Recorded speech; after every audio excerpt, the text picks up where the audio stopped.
তীব্র গরমের কারণে দেশের প্রাথমিক বিদ্যালয় আগামী বৃহস্পতিবার 2 মে পর্যন্ত বন্ধের ঘোষণা করা হয়েছে।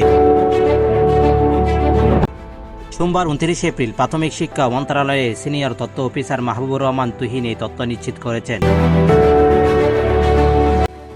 মাহবুবুর রহমান বলেন, তীব্র তাপপ্রবাহের কারণে শিশু শিক্ষার্থীদের স্বাস্থ্য সুরক্ষা বিবেচনায় বৃহস্পতিবার পর্যন্ত দেশের সব সরকারি প্রাথমিক বিদ্যালয় বন্ধের ঘোষণা করা হয়েছে। এর আগে বিকেলে 4টার দিকে আগামী বৃহস্পতিবার 2 মে পর্যন্ত দেশের সকল প্রাথমিক মাধ্যমিক স্কুল মাদ্রাসার ক্লাস বন্ধ রাখার নির্দেশ দেন হাইকোর্ট। পরে আদালতের নির্দেশ মেনে দেশের প্রাথমিক বিদ্যালয় বন্ধ রাখার সিদ্ধান্তের কথা জানান প্রাথমিক ও গণশিক্ষা মন্ত্রণালয়।